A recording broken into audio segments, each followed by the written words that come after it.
I would just like to invite Ms. Vicky Karatzaferi, who will be moderating this panel discussion. And obviously, I would also like to invite all those who are outside to join us here, because we just need to keep abreast of the schedule. So, Ms. Karatzaferi, the floor is yours.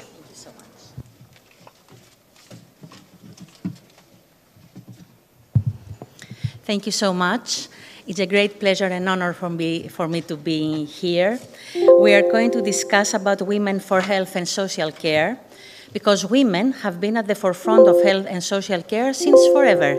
Through their compassionate leadership and expertise, they take good care of their families, and they also contribute to their communities as well. Their involvement in health social care is crucial for advancing health equity and shaping effective health policies that prioritize diverse community needs. But at the same time, they have to face every single day a lot of challenges that have to do with social norms and unequal relationships between them and men. So we are going to have a discussion about all these interesting subjects. I have some of the most expertise panelists, perfect women, all of them, and we are going to have a very nice conversation. And later on, we are going to have the opportunity to ask some questions of the audience as well. So let me introduce you the ladies. First of all, Anna Batistatou, Rector of the University of Ioannina. Penelope Manousou, Professor at the Imperial College of London. Theodora Psaltopoulou, Professor at the Medical School of UOA. Amanda Psyrri, Professor at the Medical School of UOA, Chair of the European Society of Medical Oncology. Konstantina Nikita, Professor at the School of Electrical and Computer Engineering at Metsovio Polytechnio. Vicky Karatzaferi, co-founder and CEO of Grandmama, and Ioannina, obstetrician gynecologist, president and co-founder of the Panhellenic Initiation Women's Health First. So I'm going to call now for Mrs. Anna Batistatou. The stage is yours. Great. Good afternoon. It is a great honor and pleasure to be here, mostly an honor, and I hope I can stand up to your expectations. So thank you very much for the opportunity to be here. I thank the organizing committees, particularly the head of the International Advisory Committee, Professor Tonia Moropoulou, who is also a member of the governing council of our university, University of Ioannina. I have a few minutes, and I was asked to talk to you, to discuss with you women for health and social care. I do it like this? Yes, okay. You can see how diverse and multi-layered the health care ecosystem is. For example, patients that are in the center are also citizens and consumers. At the heart of this scheme are the patients, who are humans, and also mostly patients that have vulnerabilities or are underrepresented. When we think that women are here, I was asked to give this talk, I thought that I would focus on women as healthcare workers, as healthcare receivers, or as carers. But this was wrong. It was another stereotype. We have to go beyond stereotypes. Women play important roles. Can I have a pointer here? Yeah, it shows. So women have important roles in all this. I will not do it. You can see it because it's not easy. In all this health and social care, in companies, in policymakers, education and research, funders and third sector. Everywhere, in every stakeholder, women are there. And women's role in advancing healthcare attributes can be mediated through all these roles, not only as doctors, patients, or carers. And that's what I'm going to show you today. Healthcare outpaces other industries in the representation, hiring, and advancement of women. So you might think that these are good news, okay? These are good news, but at the same time, these are bad news, because as you can see, there are only 32% of women are in the higher end of the hierarchy. 32% of women is not good news in a sector where women are supposed to do very well. So it's quite low. Not only that, but if you see more carefully on the last bar, You can see there is also bias within bias. So it is different for white women and women of color. So these are not very good news. We have to do something about it. There is health inequity for women and girls. There is no health equity for women and girls. Women make up nearly 60% of the paid workforce in the US and 65% of the unpaid workforce. For example, they are caregivers for children and other family members. By age 65, women can expect to spend 30% of their remaining years with a disability, compared to 19% of men. When I read this, this was a surprise. I didn't like it at all. And only 4% of all biopharma R&D spending goes toward female-centric issues, leading to a lack of understanding of women's health issues. So, there's a problem. What are the roots of this? As you can see, they are all social issues. Unequal power relationships between men and women, social norms that decrease education and paid employment opportunities, an exclusive focus on women's reproductive roles, potential or actual experience of physical, sexual, and emotional violence. Also, the last one, in the work environment, as many of us may have experienced or felt it. In situations of crisis, inequality increases. This is what we were taught from COVID-19. Some key facts and figures that are really shocking. 47 million women and girls went to extreme poverty. 29% of women have done more childcare per week than men. And also, nearly 1 in 2 women reported that they or someone they know have experienced violence. All this during a situation of a pandemic. We have to learn from this because crises are going to come again. Within all this inequality, women still claim their primary role in decision-making in healthcare. So you can see here that women make 80% of household healthcare spending decisions in the United States. And the last part is women as caregivers. This is from a county in California. So these are not so surprising if you think about our environments, but they're not facts that we really like. 75% of caregivers in the United States are women. The average age of female caregivers is 49, young women. The majority of female caregivers are also working full-time outside of the home, and also 37% of female caregivers are part of this sandwich generation, caring for both the aging parent and their children. We are talking about STEM today. In this STEM that you all know, in the last years, a final M has been added, the second M that is bold in the STEM, which stands for medicine. What are the cornerstones? Accountability and partnership. This is what is in the literature. For the last 2 slides, I'm going to share with you some personal thoughts and experiences that I had. I'm a doctor and pathologist. I'm working in the hospital. I'm also a rector in an academic leadership position at the University of Ioannina. So I myself have faced implicit biases discriminated against women, misconceptions and stereotyping being practiced and reproduced. Sometimes, or many times, with people being unaware of the injustices and the imbalances they perpetuate. My friends didn't even realize what they were saying to me. I have seen that fragmentation and lack of collaborated networks do not help to challenge these practices and overcome these barriers.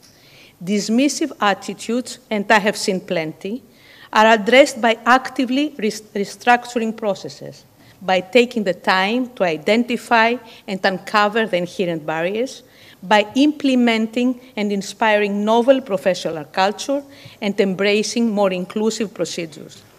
We have to be the models. We have to showcase a different kind of leadership that is based on openness, positive change, nurturing, understanding, empathy, integrity, and humility. It's a difficult process that requires a lot of determination and resilience to be implemented. How do we do that? This is my final slide. I have some take-home tips. You have all experienced and done this. I've thought of the 5 more important for me. Dedication to a clear vision. Setting early the modus operandi and being committed to it. Undertaking responsibility, and embracing accountability, leading by example, and trust invaluable colleagues and staff members, create successful synergies, and leverage diverse skills towards common goals. I think really, I completely agree with AAAS that the cornerstone is accountability and partnership. Thank you very much.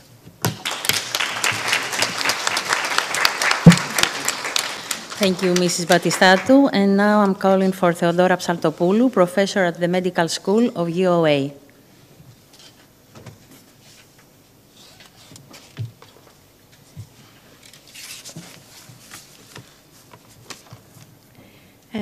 I would like to thank, from the bottom of my heart, Professor Antonia Moropoulou for the wonderful organization and for bringing and connecting all of us here. We have just heard the inspiring keynote lecture of Professor Batistatou, Anna Batistatou, and I couldn't agree more. I do have some slides. How could we open the slides? Here.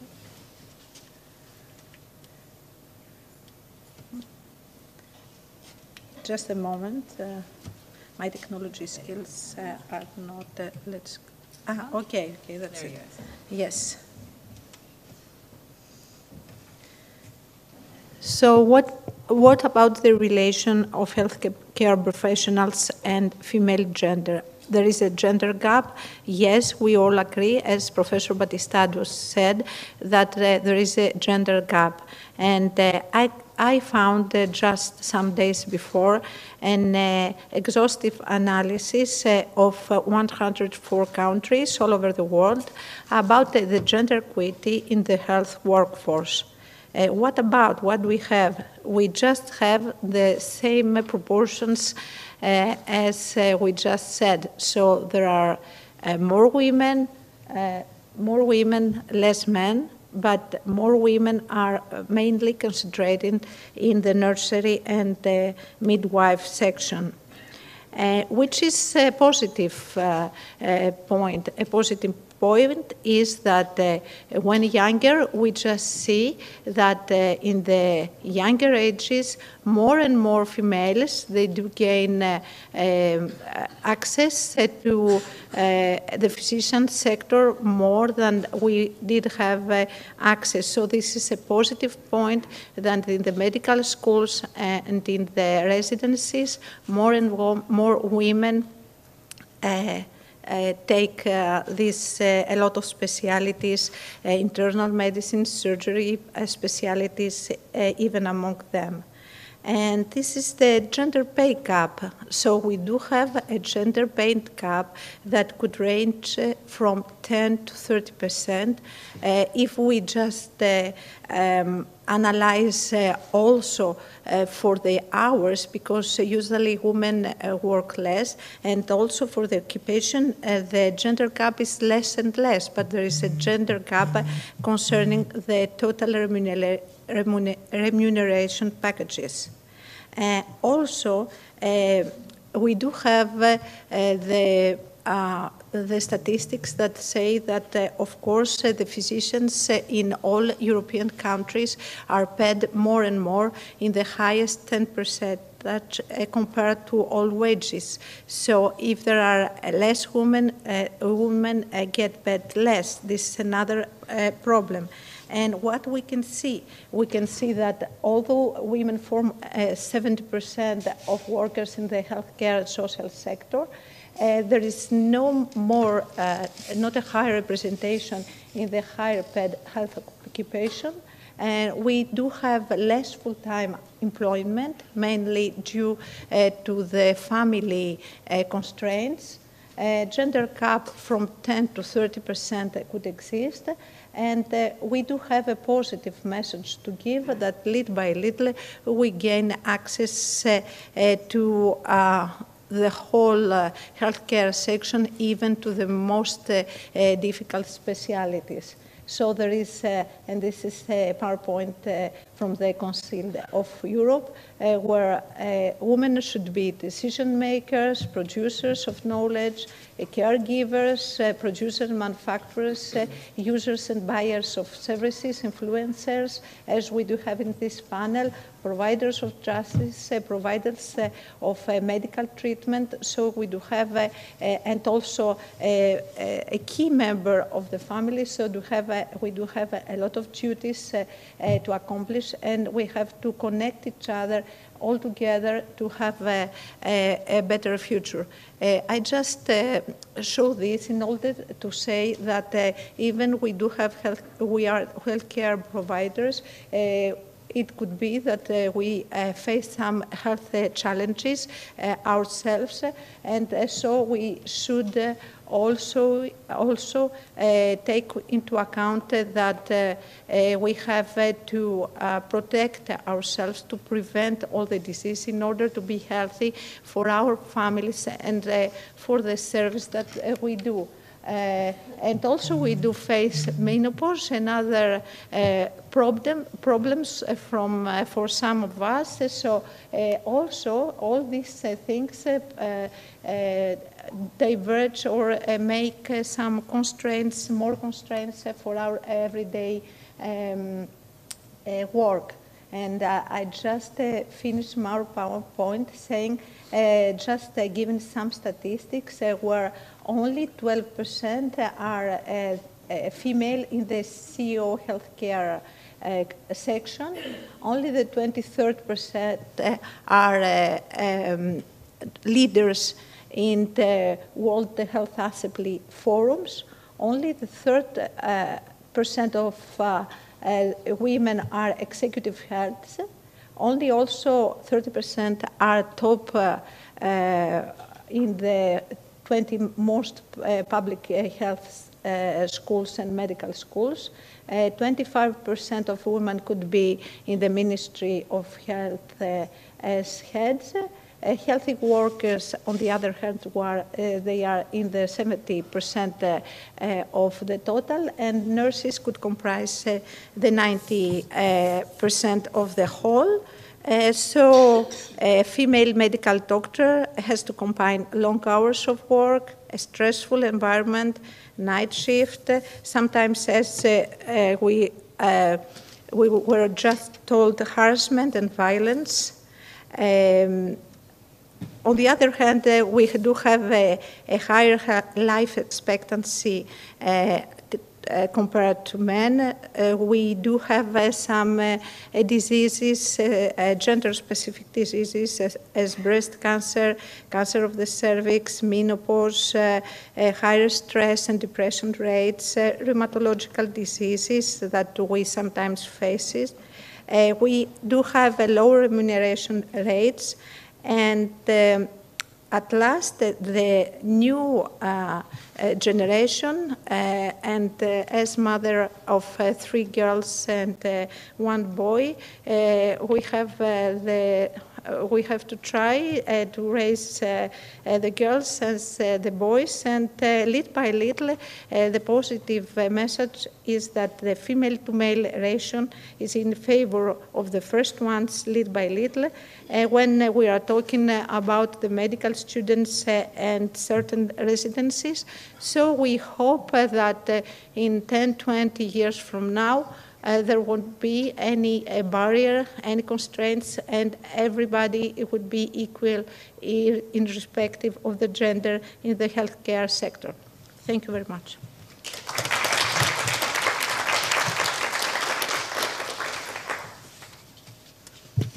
Thank you, Ms. Psaltopoulou, and I now invite Penelope Manousou, professor at the Imperial College of London.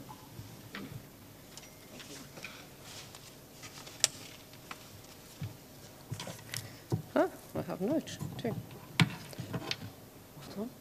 I don't know how we can get out of the light. Yeah, perfect. Great. I would like to thank also the International Advisory Committee, the Steering Committee and Honorary Committee, Professor Manousou as well. I'm honored and humbled by this invitation. I will try to give you an overview of where we are now, and I'm going to focus on Great Britain because we're going to all my colleagues will tell you about the rest, and clinical academia.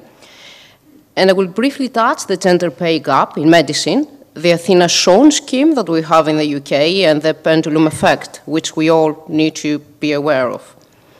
So we have come a long way. Women have worked in medicine for 500 years, but the first graduate was in 1849 in the US and 1879 in Greece, so we did well. It took us 100 years, but in 1975, medical schools in the UK decided to commit to admitting equal numbers of girls and boys. And in 2007, girls surpassed boys on admissions. But the problem is far from resolved. There is a relatively recent report by Daphne Romney, and she's a colleague in the UK, from the British Medical Association, where she said that there are examples of the Miss Triggs phenomenon. I don't know if you're aware of it, and this is what this cartoon shows. And nowadays, we might be ignored in a meeting, or our suggestion might be good if it is repeated in different words by a male colleague. And I'm pretty sure you've all had that. So, as also of the most recent report, and we heard it earlier, only 32% of clinical academics in the UK are women, and only 20% of the professors in clinical academia are women. And though this is shocking, it didn't come as a surprise in the UK, and I'm pretty sure everywhere in the world. There are problems with sexual misconduct. And there's a quote here, and it's from 2021, and it's from Britain, and it says that surgery have a problem with sexual harassment, assault, and rape, 2021. It is an uncomfortable truth, but it is the truth. Fortunately, there has been some sterling work by the Royal College of Surgeons, and I think we're much better now, and I hope this is the same situation in other countries too. There are problems that are more difficult to explain, and you heard about the gender pay gap, and the gender pay gap in medicine is one of the worst of all professions. The gender pay gap is the difference between hourly earnings of men and women expressed as a percentage of men's pay. And this is different from equal pay for equal work, which is enshrined in the law, so it's totally different. And you can see here that of the 100 highest paid NHS consultants in the UK, only 5 are women. And why is it important, the gender pay gap? Because it is a metric, it's a metric for inequity. And if we fix the gender pay gap, we reduce inequity. So the contributors to the gender pay gap are complicated, but it starts immediately after we graduate medical school. You can see there. And it gets worse as women have families and children. And it gets better close to retirement, which I'm not sure is very helpful. So there are recommendations from the independent review about the gender pay gap in medicine in the UK. And so some things are easier to fix than others. For example, make senior jobs more attractive to women, or increase transparency, or behavior and cultural changes. There are colleagues that suggest that if you provide proper childcare, you would, probably solve the problem. The other thing is increase awareness. And there's no better way for raising awareness than the Nobel Prize. And I don't know if you've heard of that. In 2023, Claudia Goldin was awarded the Nobel Prize. It was in economics, but it was for her research on women inequity and gender pay gap. And she had described that the last several decades, she described them as part of a quiet revolution in women's work life because of the access to higher education. But even these improvements highlight that we're far away from equality, and especially having to do with the gender pay gap. So I'm going to tell you about the Athena-Shawn, because I think it was a very important scheme. Athena-Shawn is a gender equality initiative in the UK, and it first started in 2005 trying to help a women's career in STEM. It encourages institutions to commit to improve gender equality. And how does it do that? So, here we are. So institutions that meet certain standards receive some awards, which are the Athena Shone Awards, which is bronze, silver, and gold. And why does it work? Because if your institution, if your university doesn't have any of these awards, you cannot apply for any funding. So NIHR will not give you any money. So you can imagine that it works for all UK universities. And now it went to Australia and Canada as well.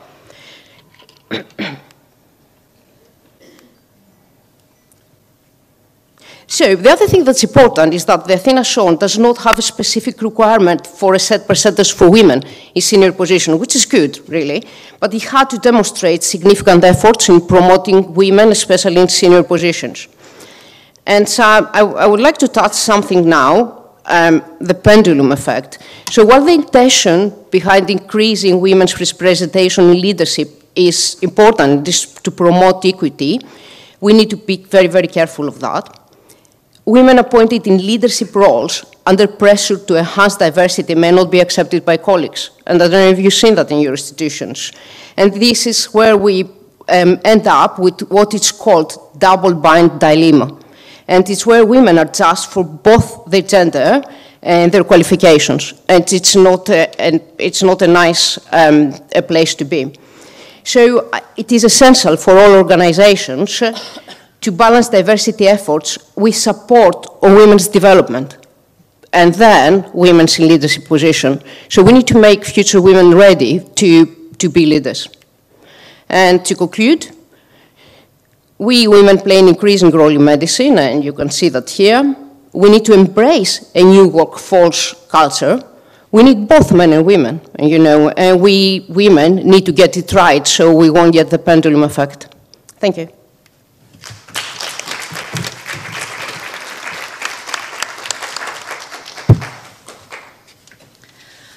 Ms. Samantha Psyrri is a professor at the Medical School of UOA, chair of the European Society of Medical Oncology. Ms. Psyrri, please.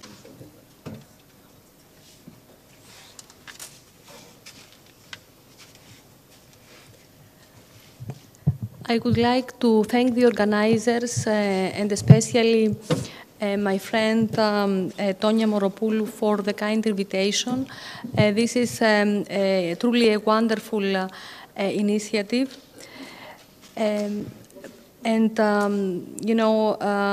It's great to be in the same panel with Professor Batistatou, a role model for us, and I'm very happy that she's the rector of one of our universities in Greece.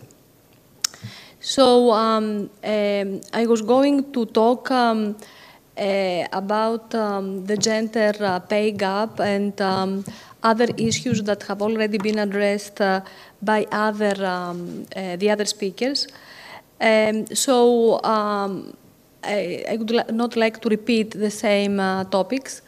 I'm going to present some of the initiatives of the European Society of Medical Oncology in terms of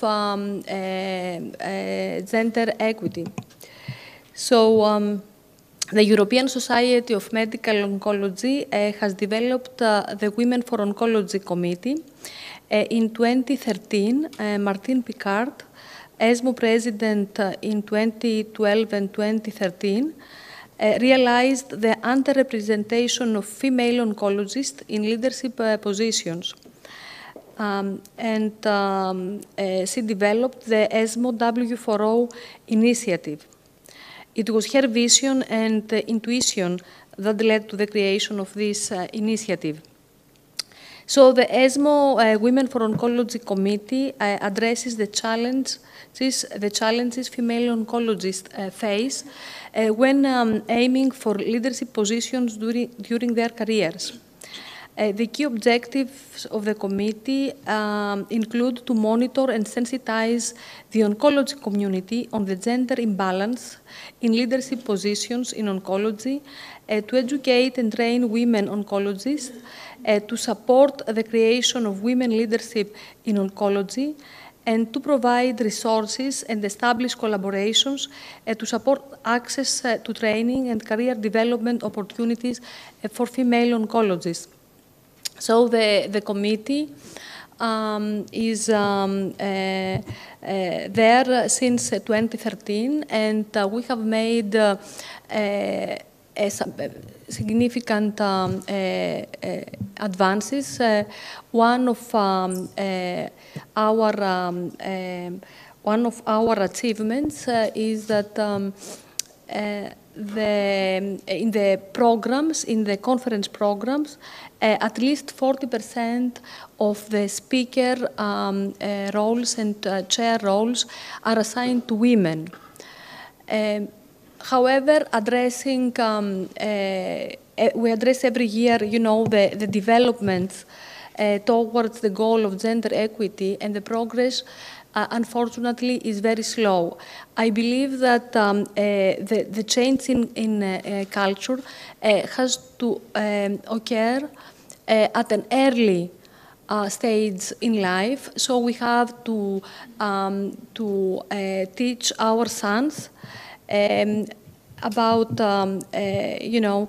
how the role of girls, of women in the society. We have to raise our girls to be independent and to have similar career goals and similar dreams with the boys, that there is no difference. I think that the gender imbalance and the gender equity is is a global problem. I remember from my training years at Yale, when I had, there was a professor. She was an old professor, female. She is now dead. She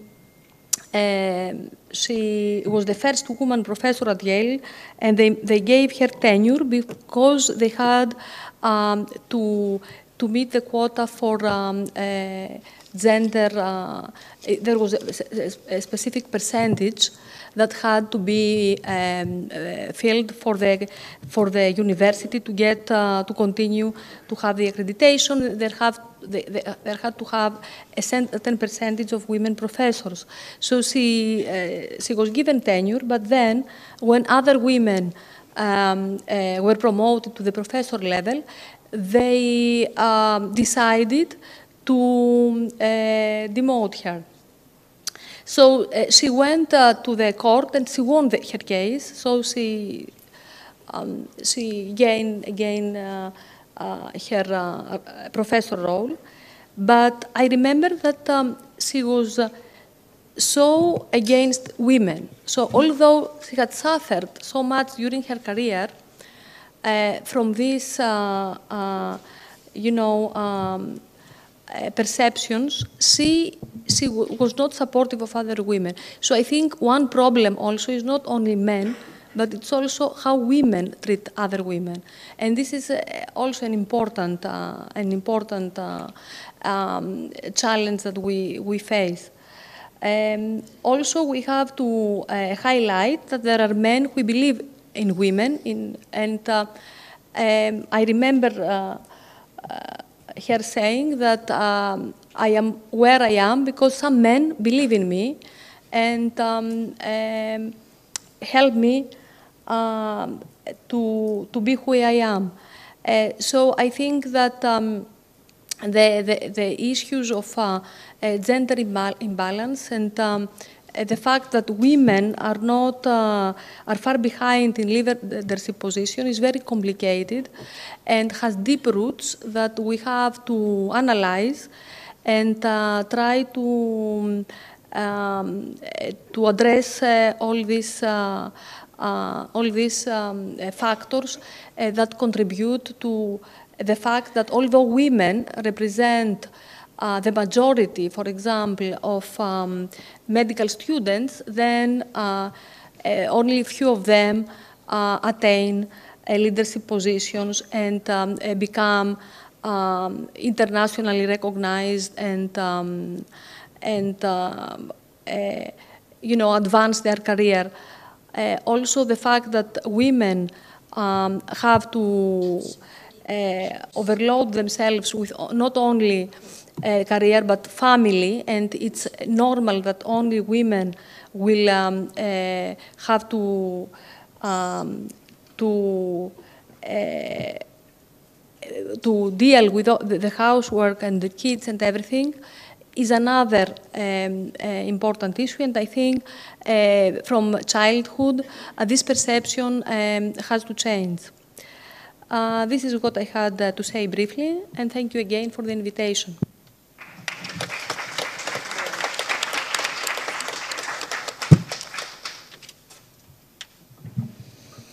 Now we are going to listen to Mrs. Konstantina Nikita, professor at the School of Electrical and Computer Engineering at Metsovio Polytechnio.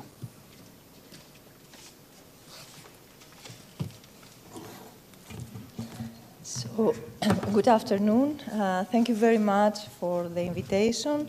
Thank you for this opportunity to join this wonderful panel today.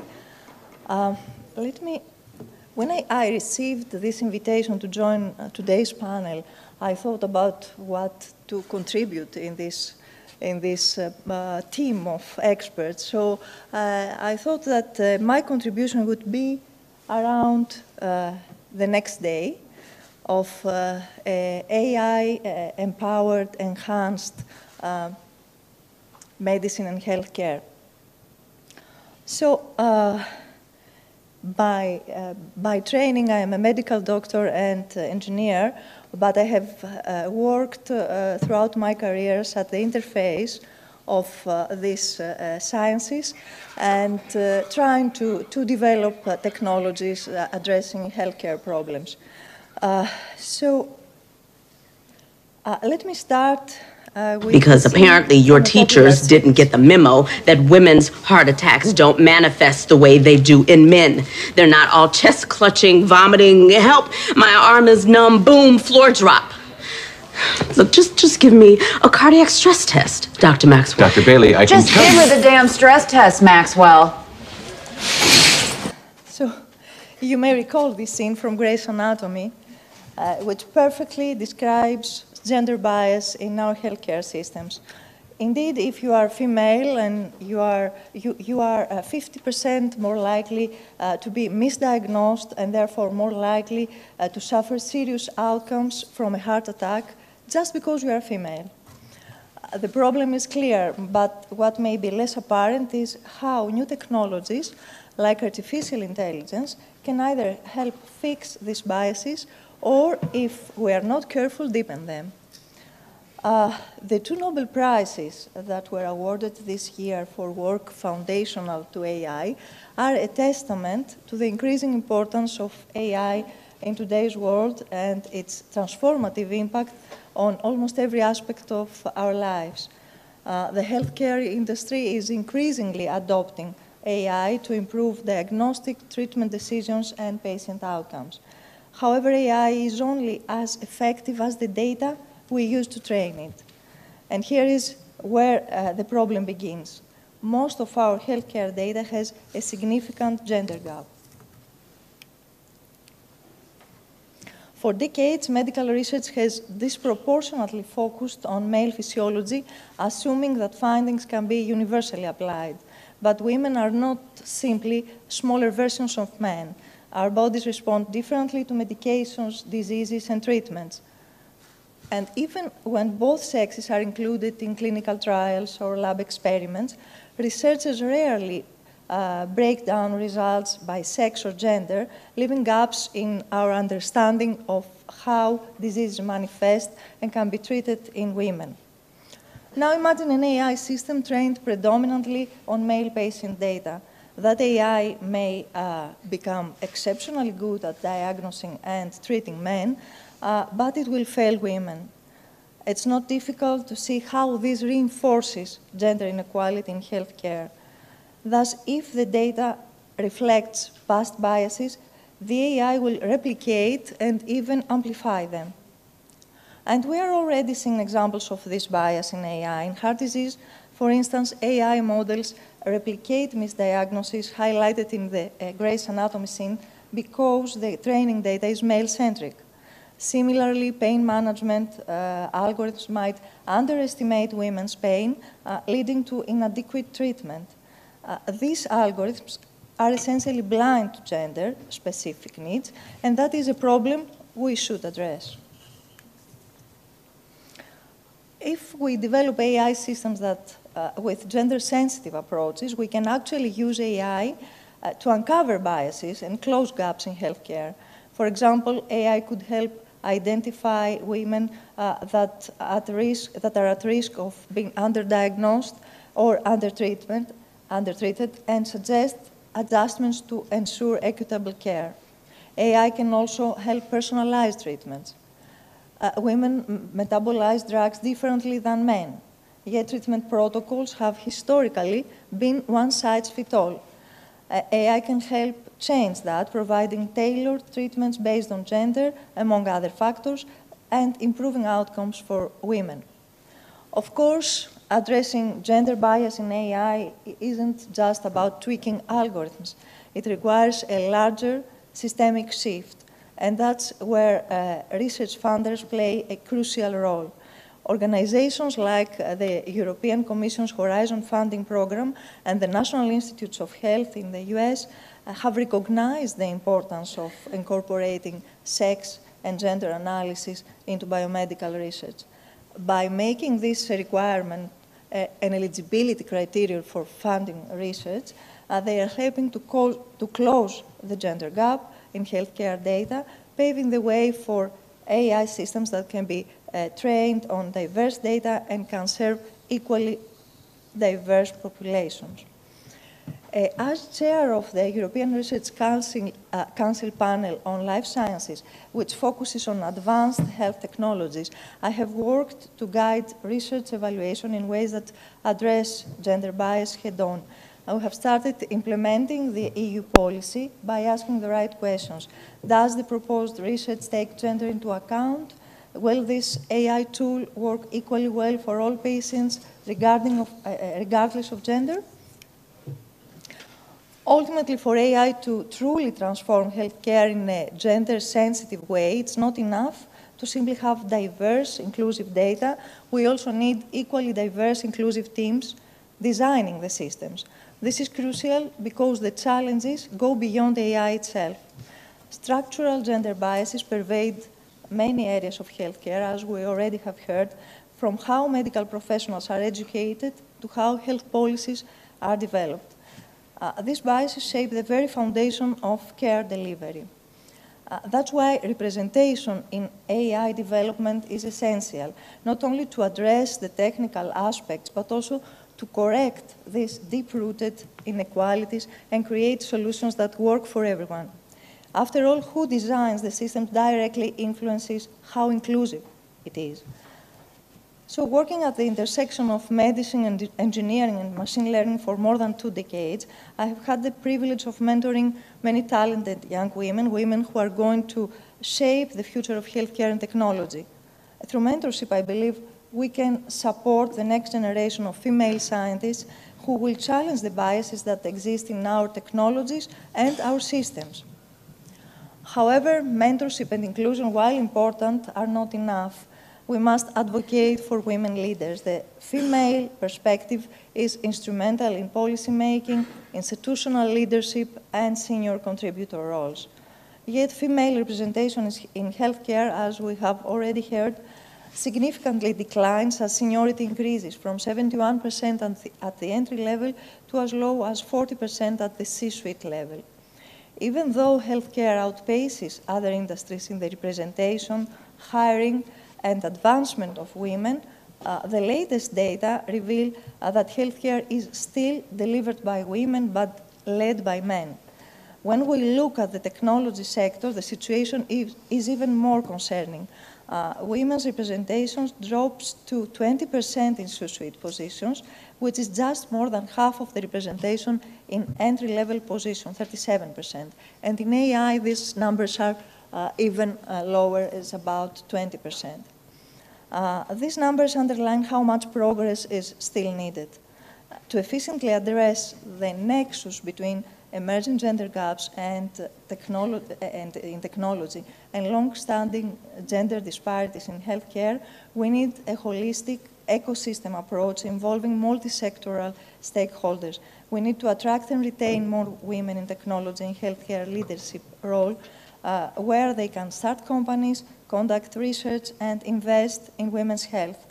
This will enable us to better address women's health issues and find the answers that will help women and their communities flourish. So women are key to driving this change. As both creators and users of AI in healthcare, we have the opportunity and the responsibility to ensure that these technologies are used to advance gender equality, not entrench existing disparities. We need to push for more inclusive data sets, better representation of women in research, and more women in leadership roles where they can drive these changes.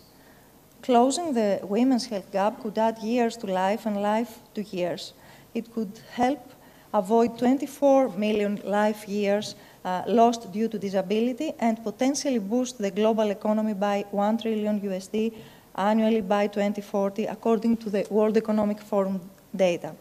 If properly harnessed, AI can be a powerful ally in closing the women's health gap, driving more equitable and effective healthcare solutions.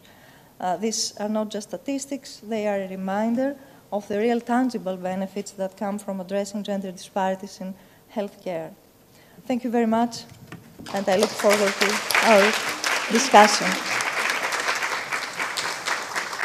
Thank you for all being just on time so far. So I'm going to call for Mrs. Ioannina, obstetrician gynecologist, president and co-founder of the Panhellenic Initiation Women's Health First.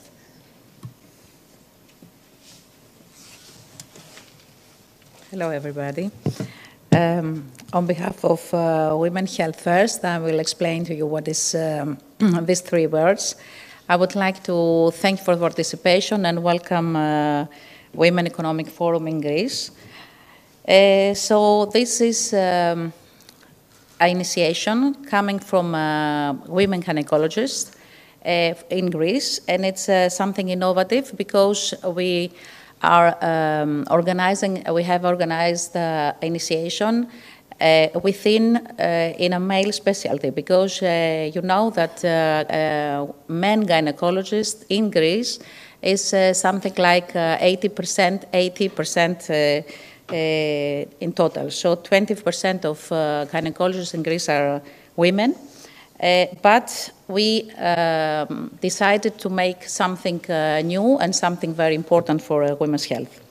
So women's health is an initiation, a scientific initiation founded by women gynecologists for women's health and female patients. It's not a feminist project because women's health is a matter that is important for everybody.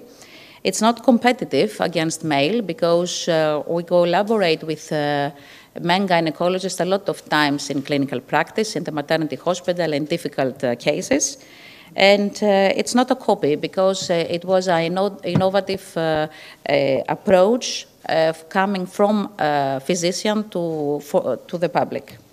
So I have to go back. So our mission is to empowering women, meaning that we would like to provide them knowledge, and not only knowledge, but also power, in order every woman to can use the scientific data to address the modern needs. And in parallel, we are trying to reveal stereotypes, taboo, inequalities, and all unmet unmet medical needs in women's health. So, bottom line, we are trying to put women's health in a priority, as a priority for women, for society, for decision-making, for government.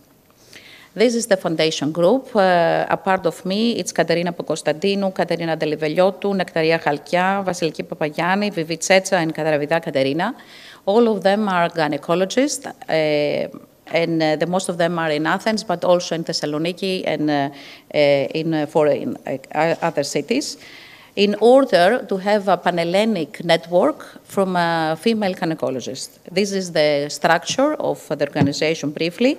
A part of the foundation group, we have a consultant board, and we are very happy to have this consultant board. Mrs. Psaltopoulou is one of the members. It is consisted from 15 physicians, not only gynecologists, with big and very positive contribution in science, education, and clinical practice. We have also a very important ambassador board from women that are not physicians, but they have social contribution for women's health. Of course, women gynecologists, because this is the network of women gynecologists, and healthcare professional. In this group, we have also a male physician from all the specialties.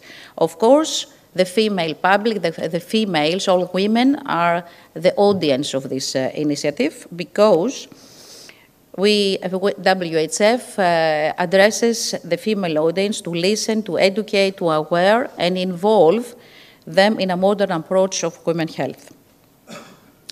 We believe that WHF is a real medical and social need, and I will explain briefly some of the points has already been discussed in this panel. I will show you the big picture, let's say. If we go to the international scientific organization, like WHO Europe, like Royal College of in UK and other organizations, we see that there is a new approach. There is a new approach defining the future of women's health. And what they say, this organization, they say that we have to support women's health policies that set women at the center. They say that there is a need to limit prejudices, values, and practices that affect negatively the health of women and girls.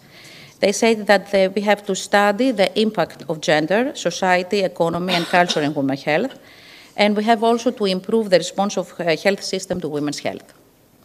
If we go to the literature, we see that there is an alarm. This alarm says that it's enough with this focus in reproductive health and maternity health, because we have underestimated other very important topics of women's health, like sexual health, like menopause, like HRT, like endometriosis, and a lot of them. Of course, they said that there is a problem because until 1990, women were excluded from clinical research. That means that a lot of topics of women's health are not well studied.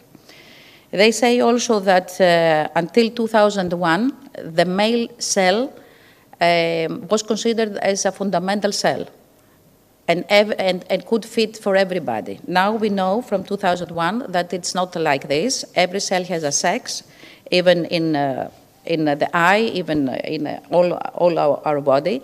So we have to study female cell, female women's health separate from male health. And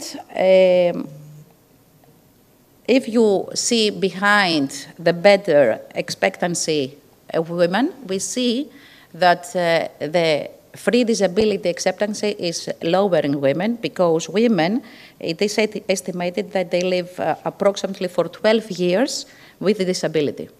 So the numbers are not as they seem in the beginning. And if we go to the social needs, we know today that there is a lot of pressure coming mostly from social media.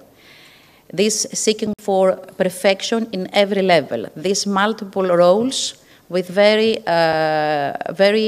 strictly obligation, and this obligation, this role are a lot of times controversial. So we know that the new generation and the adolescent faces new challenges for fertility, new challenges for family, new types of family, gender identity, so many questions and much pressure coming to every girl and every young woman. And if we go beyond surface level, we see all these stereotypes, we see all these inequalities, we see all these unmet needs. And here, it is only to point out that stereotypes existing today also in women's health, in the menstrual period, in treatment of pain, in treatment of symptoms, in realizing symptoms in girls and women, that it's very difficult for men. So all this is the big picture. So we decided to make this initiation in order to reveal all this, in order to face all this, and to go to the public directly and educate them and involve them in this new approach. If we go, yes, this is a glass ceiling in women's health, perhaps, but perhaps we have to find a new, better definition for glass ceiling in women's health, because everybody now knows what is glass ceiling in economic field and work field, but I don't know if it's fitting, but it's something like glass ceiling in women's health also. So if we go with the economy, there is a big and huge and strong relationship between women's health and economy. We know that healthy women are a big part of production. We know that we need the healthy women, we need the healthy mother.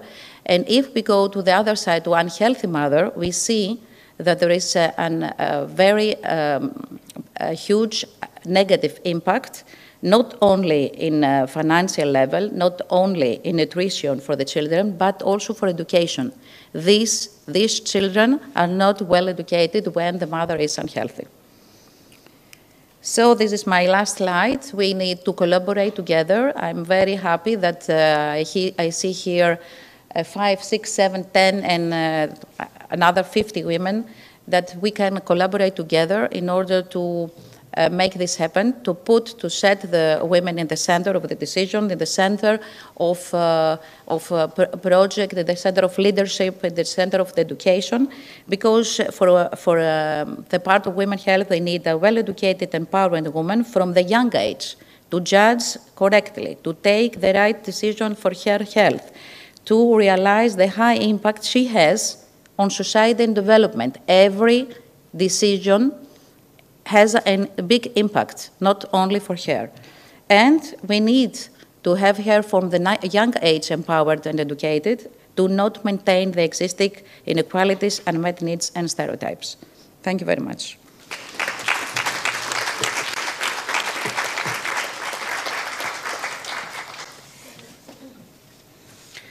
Last but not least, Mrs. Vicky Karatzaferi, co-founder and CEO of Platform Grandmama.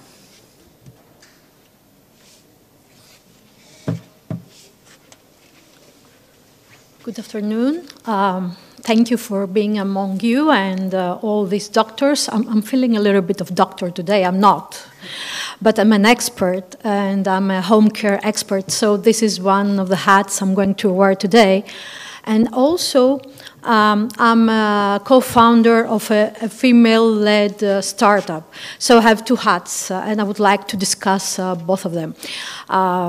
Firstly, I would like to start with a very personal story of my grandmother, who a few years ago, in the age of 93, fell down and broke her hip, something very, very common, especially to women. So she had her surgery. And for the next 8 months, she had to live with my parents, and especially my mother took care of her. So she was a family caregiver.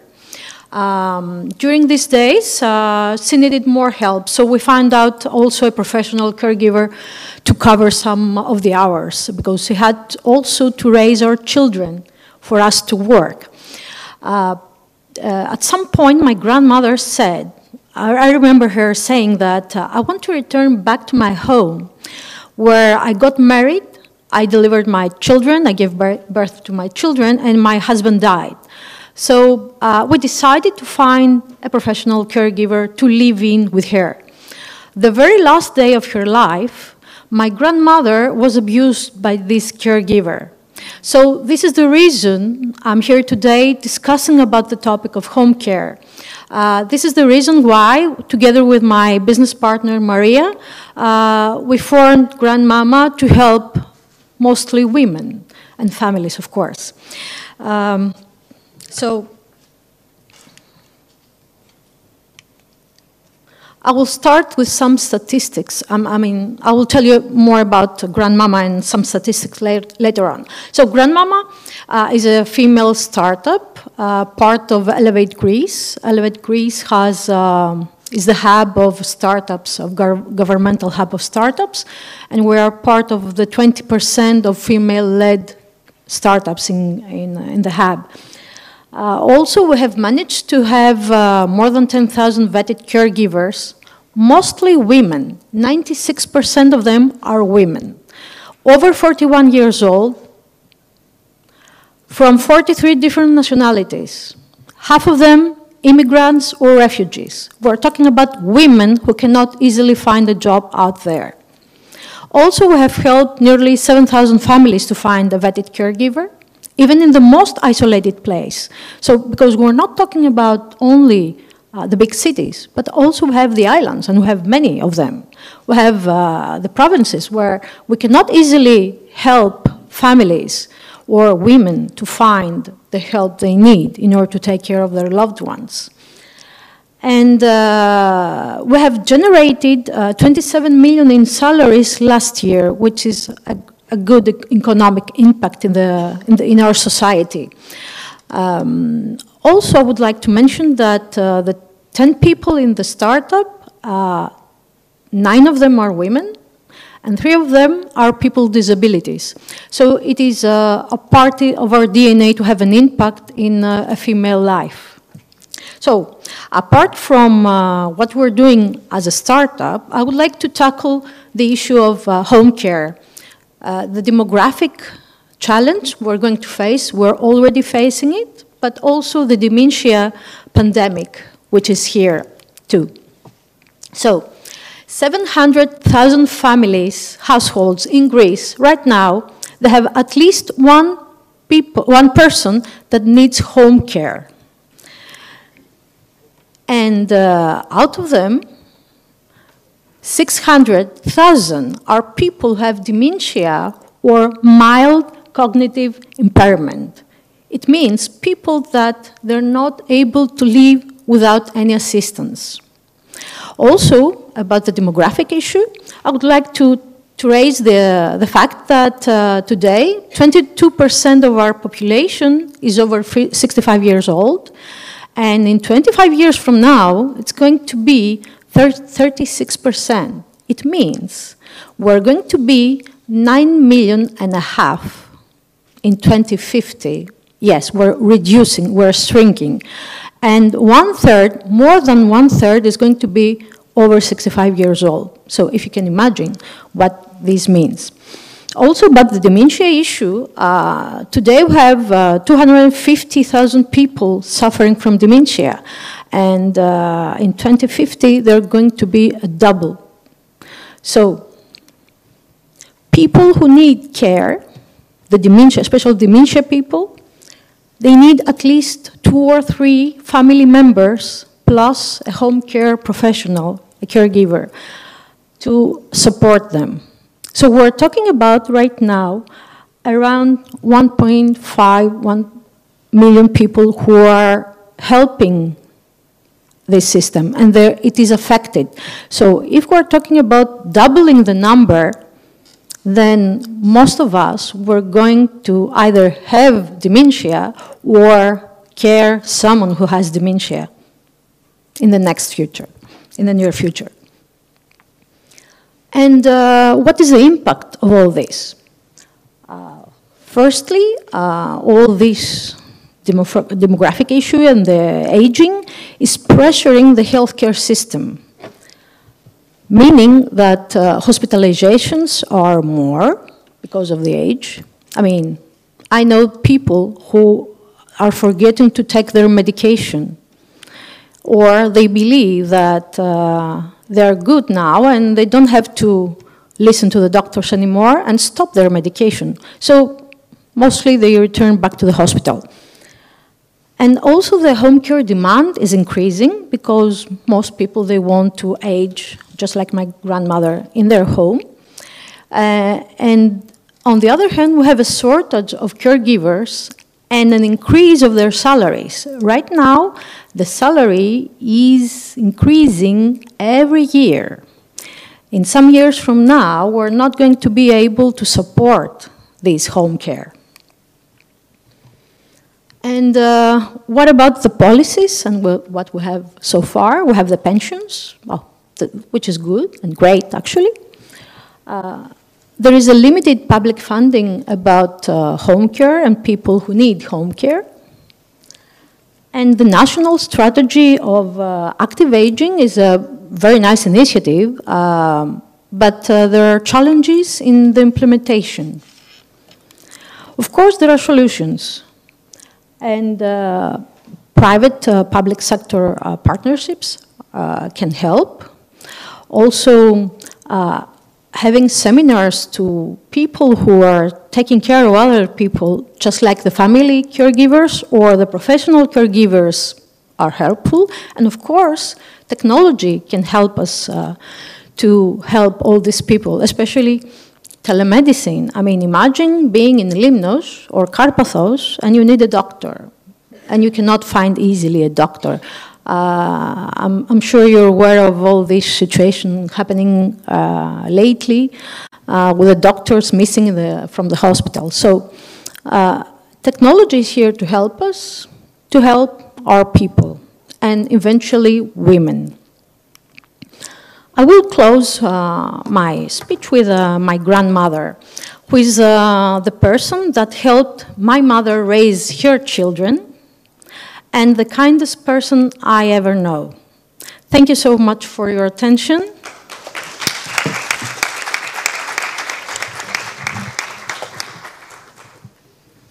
Let me make a rearrangement. So here we are. Thank you to all our excellent speakers. We heard very interesting things. Now, is there anybody who would like to make a question to our speakers? If so, please raise your hand. Yes, please. This works. Hello. We heard all our speakers say how women are underrepresented, both in the medical academic community and in terms of treatment. Since the gynecologists are 80% men in Greece, many women, we have been told by you that are the pain issues, the endometriosis and whatever are not, are misdiagnosed, so they don't get the treatment they deserve.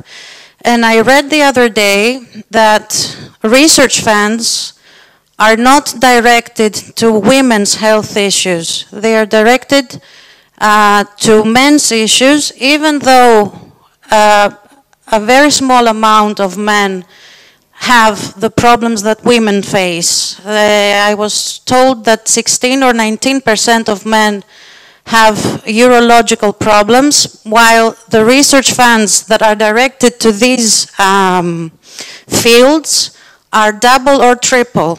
So the question is, what could be done in the academic sector and in the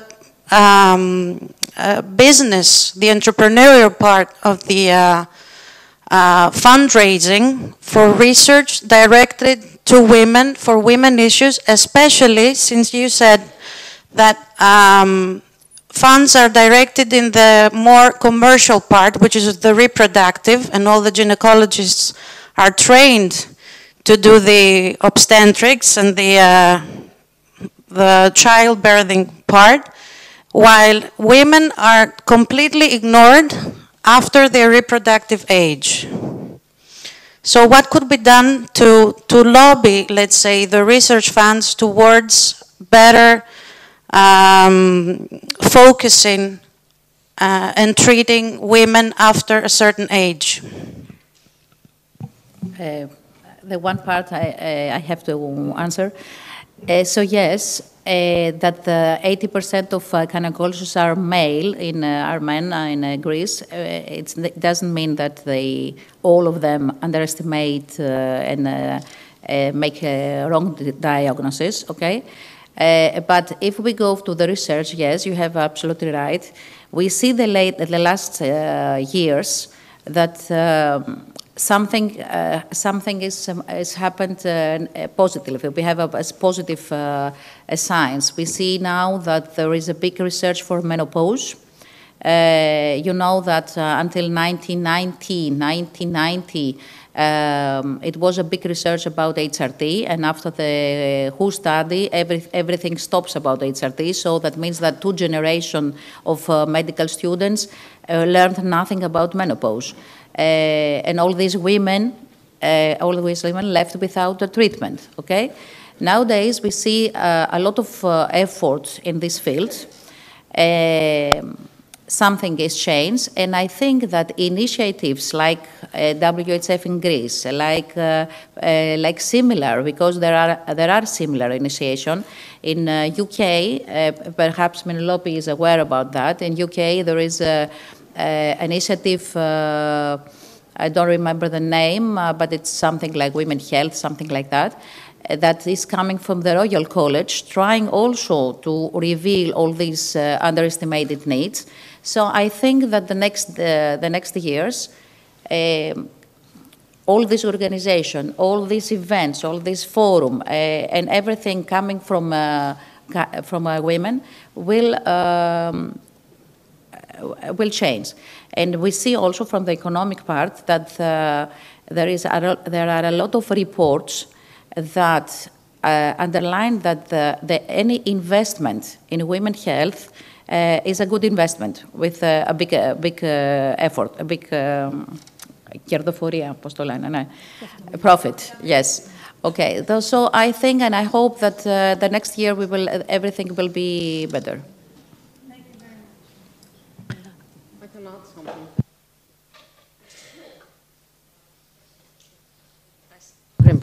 Yeah, hi. So this, I mean, in the UK, I think that we're doing well. So there's something called EDI. It's Equity, Diversity, Inclusion, and it's in every single grant, in every single research project, in every single organization, everywhere. This it's quite strong, and it's. I think we're sort of going on the other side. Women in Health is a big initiative, and in your research now, even I'm a liver doctor, okay? So in my research, I have to present in every single grant how I will include women, how I will include women of underrepresented, like the Arab population, and how in my public, because every research has to have a public people talking about my research, how we'll have women in there. So I think we're doing strong steps, but of course we're not there yet.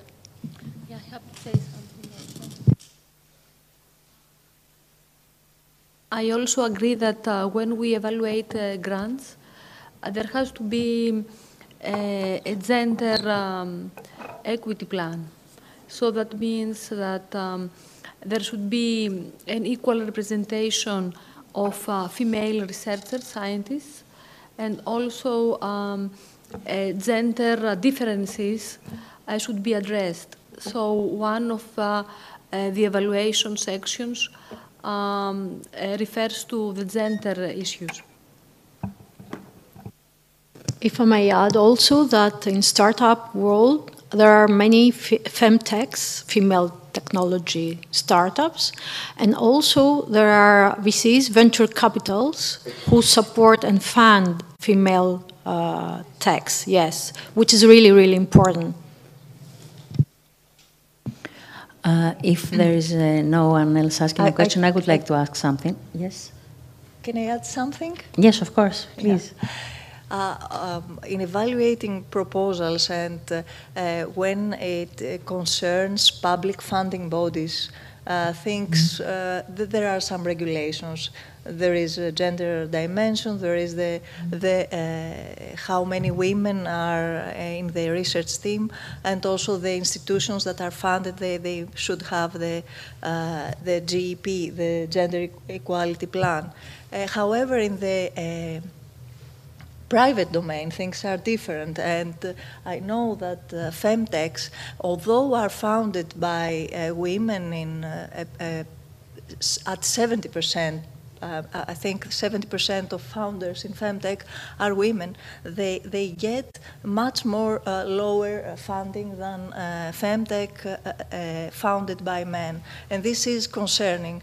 And I think that we need more women in leadership position to make the difference.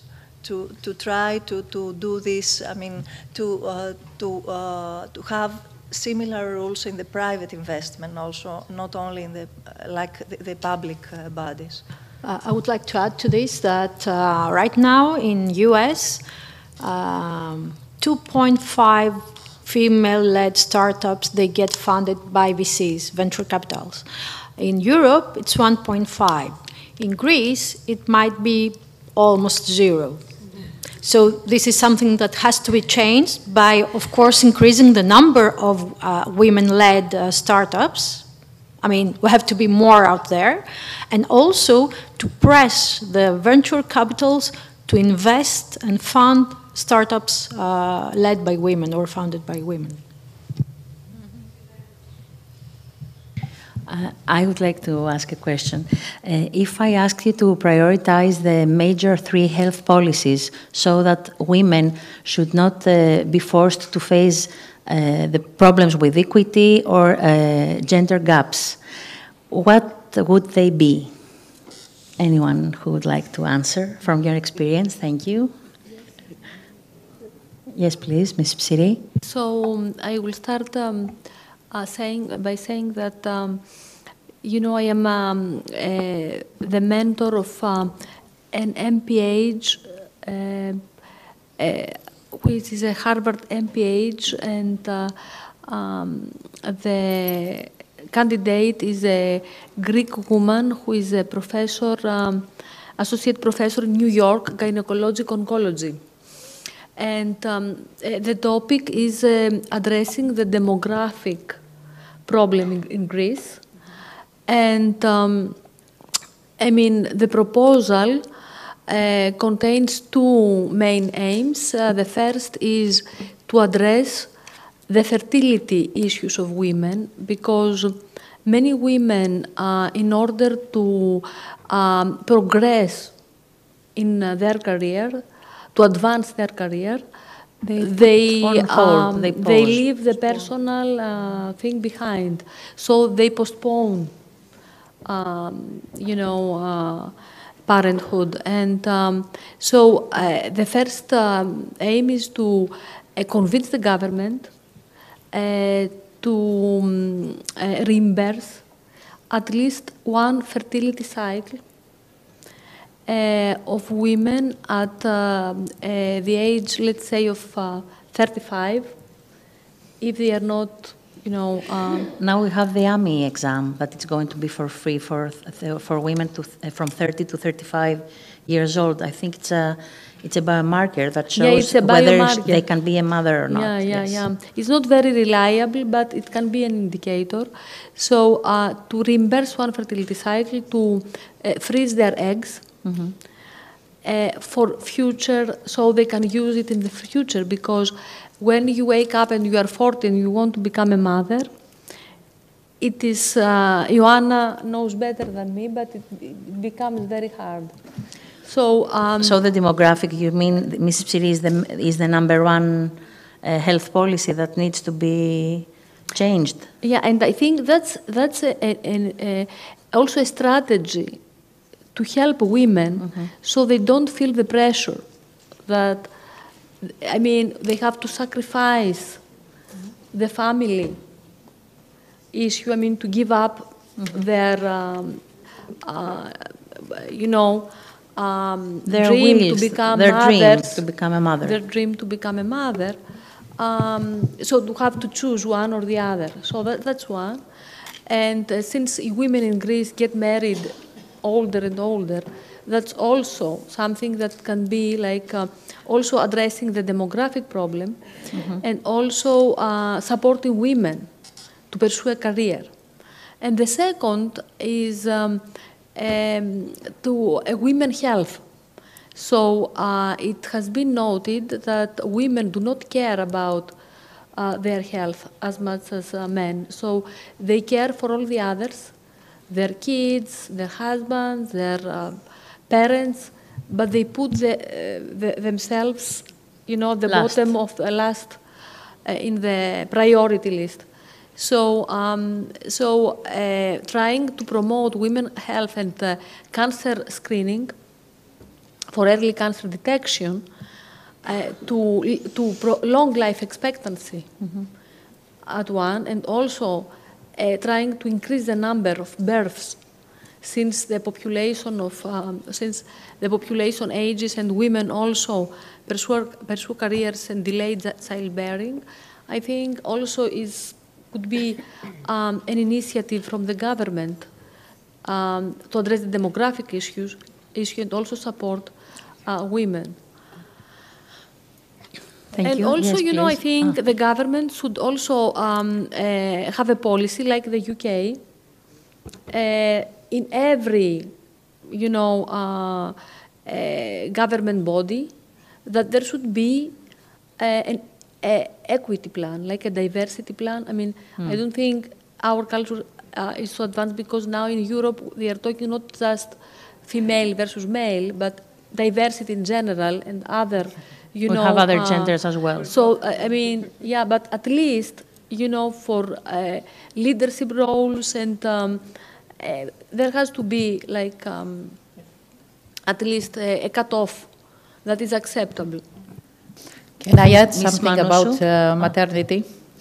Can Sorry? I add something in what Mada says? Yes, and then Ms. Manousou. Yes.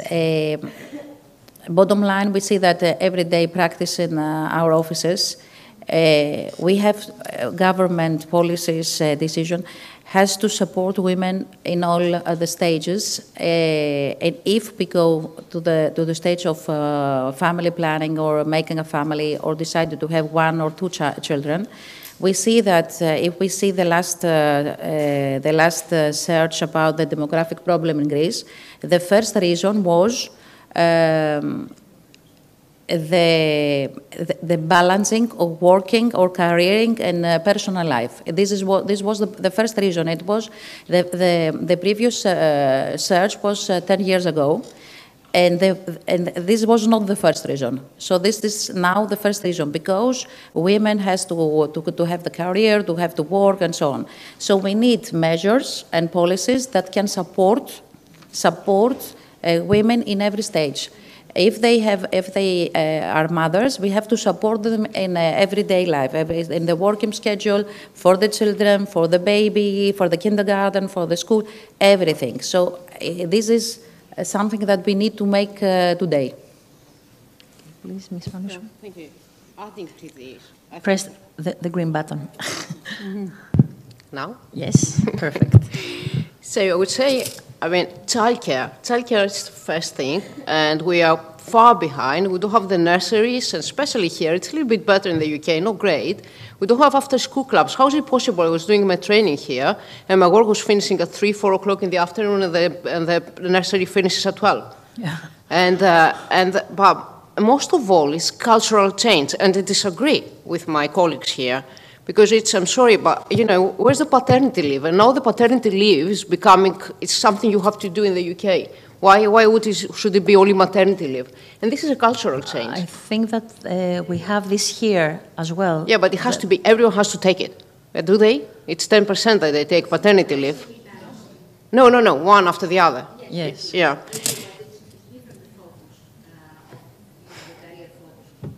Yeah. Yes. Another gap as well. Yes. So number two, I would say that, you know, I'm very, very against percentage of women in leadership, because it might get you into trouble. But I think there might be, if you put them in a 5-year plan and say, I'm sorry, but universities in 5 years' time should have 20-30% women in leadership position, otherwise there would be no funding, then they will address issues into, you know, creating leaders in women. And this is quite important. Because, I mean, there were examples now, for example, I didn't want to say that, but the governing board in University of Athens. And the internal governing board in University of Athens were 6 men. And it was okay to be 6 men, it's fine. And because I guess, you know, there might not have been women candidates, or maybe they were not that strong. But then they got it out on Facebook, and they were very proud of that. So that means that the concept that where are women, it's not there. So these things need to change, and we need to change them more than they do. And then, of course, you know, that will probably lead us to number 3, which is the gender pay gap. And it comes, you know, you see the figures, and you see that, you know, when we start trying to have a family or trying to have children, then, you know, that goes down and down and down. So I guess there must be a central body other than the funding or NHS, the Greek NHS, to support women there and pay. If I may add, imagine being a 40-year-old mother, new mother, and having an 80-year-old mother or father that needs also help. Because if we're having our children in our 40s, it means that the next years we're going to be the grandmothers and grandfathers who need help. So we are this sandwich generation where we have to take care of both children and grandchildren, grandparents, which is, yes, the government has to tackle this issue, but not only the government, we have to do something about it, because if we don't initiate something, then the trouble is there. We're going to face it sooner or later. Are there, yes, please. Yes, of course. You should take a mic in order to be heard. Is it a question? Yes, it's a question. I was highly impressed by your speech on artificial intelligence and the misproportion of data. And I just wanted to understand how come medical records are not classified by gender so that we know, for example, what was the treatment, for example, on lung cancer when it comes to a female or a male. That's my main concern. Is there a vague data protection or whatever in the medical record so that we don't have clear-cut information, we don't feed AI with correct information with regards to medical data? Yeah, the first thing is that gender is not included always in the available data. And the thing is that there is a proposal, a suggestion to consider gender or sex as a variable and to analyze everything as a function of this variable. But this is not the situation right now. And the data, as you know, and I think all talk about this, we don't have many data about women in clinical trials, in lab experiments. We don't have this kind of data. We usually have data on men, and we think that this can be extrapolated. But this is not true, and that's the main problem. Yeah. If I can say one of my thoughts, I agree with what I have heard. I think one important issue, and I've thought about it a lot, is to encourage women to get back on track on their career after they have their kids. One thing is they postpone, okay. Some do not postpone, or they postpone anyway. So what do we do after they come back? So one of the policy making, there should be specific grants and also seed funding, if they are researchers, for women that come back to work. And there should be specific funding for that. Even small research project grants or something that let's say if they are teachers in universities, something that should be given to them, only for them, so they can come back on track faster. Because I like this cartoon very much. They walk together even when they are pregnant, and then suddenly they go another path that is below. And that's because they cannot come back to track, not only because they don't have somebody to support their kids, but because they are out for a year and they have lost their funding, they have lost their PhD students or their master students. So there should be, one of the policy makers should be to the women to help them get back on track faster. Very interesting so approach. I think this is an important issue that should be added. Because the struggle is real, and the economic one and the social one. Mm-hmm. And also the opportunities to get a grant or to get back to the classroom. Mm-hmm. And this should be addressed by the research institutions and the universities, I think. If I may add, recently I was in Toronto and I met a family, Greeks, who have moved the last 2 years there. And they told me that they have 3 children and they receive for each child $800 Canadian dollars as a support for their family. So not sure if the money is the only way, but for sure, if you're having such an initiative to get 800 Canadian dollars for each child, then things are easier, a lot easier. Okay. If I may say, I have a question for my friend, Mrs. Klimi. We discussed that before she's being here, because I found out that the idea, this startup which you have done, is a great idea. And it's a great support for the Greek society. And the problem which I faced to you from the beginning was the HR. That how come, you know, the Greek market is suffering from the lack of human resources. And what will happen in your case in case you have double or triple of your requests from families for this type of support? And what about the human resources? How can you find them? Thank you for the lovely question. Yes, indeed. There is a great challenge out there because of the shortage, not only in Greece, of course, in Europe, in US, Canada, everywhere. We're going to face it sooner or later. So as grandmama, what we're planning to do is to start educating and training people from other countries, third countries, that later on they can be caregivers in Europe, US. And also reducing the cost, because as I mentioned before, the cost, the salary cost is really, really high right now, and it's keep raising because of the shortage. So we need to find new heroes who are going to take care of our parents and grandparents. We have to educate them, we have to train them. This is our responsibility, and to find them a decent job. So this is our plan, and we're almost there. I think in a month from now, we'll be able to announce some good news about it, especially for Greece, and what we're doing and how we're shaping the future of home care, because I truly believe that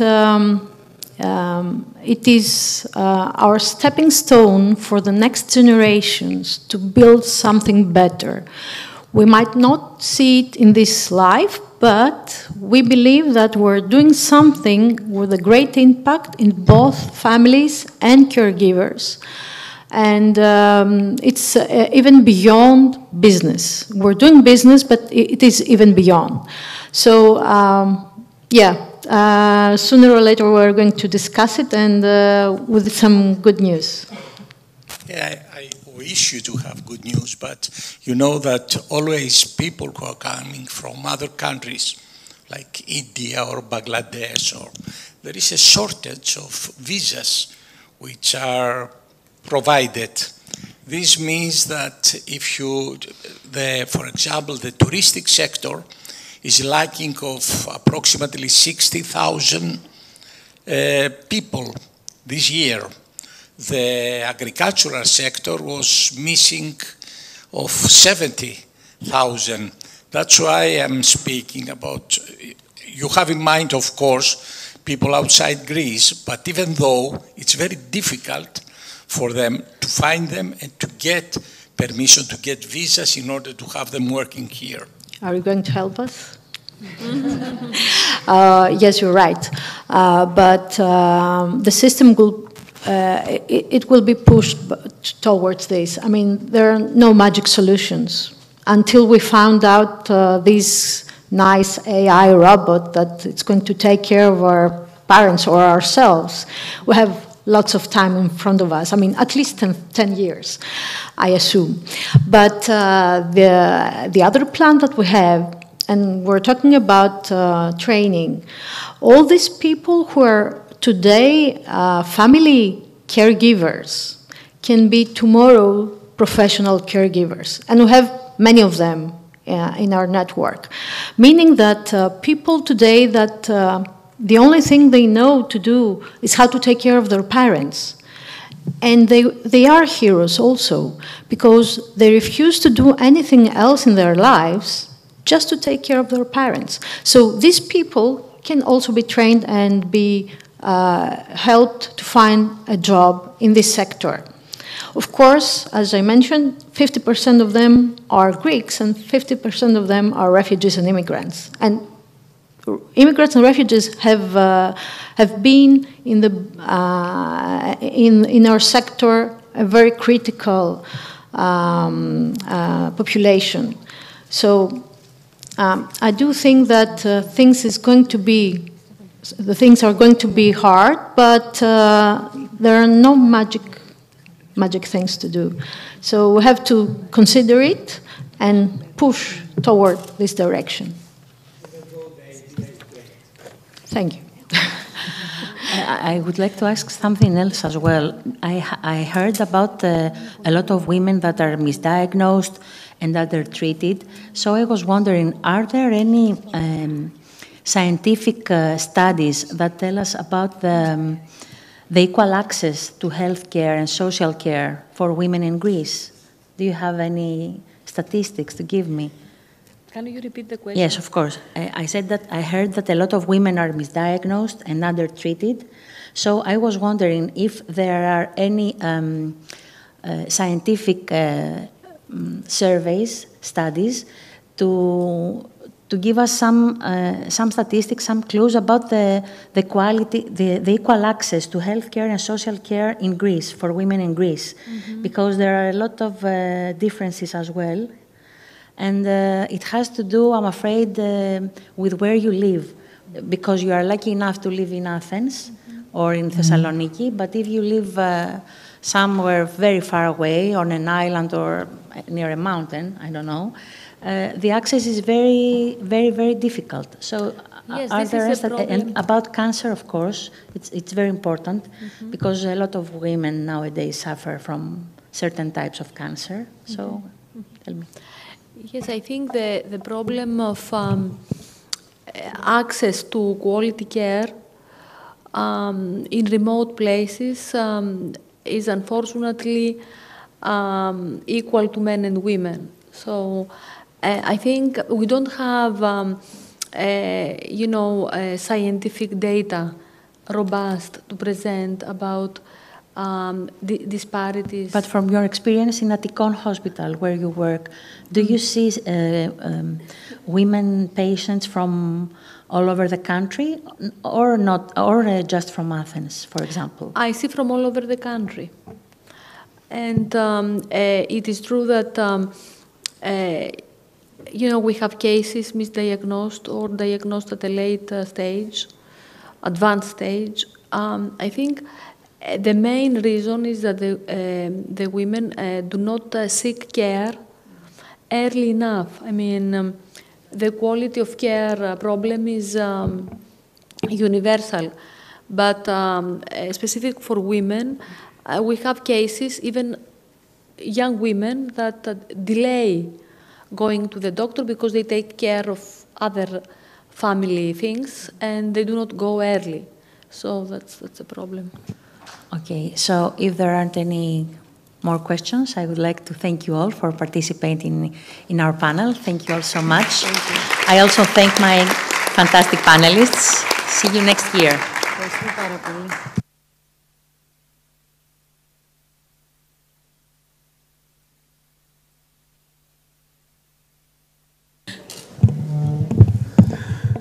Right, as you might have guessed, this is not the last panel discussion. However, I would like to thank all of you for being here with us, for such an insight that you have given us, especially about women in healthcare, and about the personal experiences you have presented to all of this, all the participants. So it is time now to receive your memorabilia, starting with you. Yes, of course you're getting one. And we're going to move on to a fireside conversation with two ladies that are present here in the audience that I would like to invite in a few minutes following the presentation of the memorabilia. But first, it's your turn to receive your memorabilia.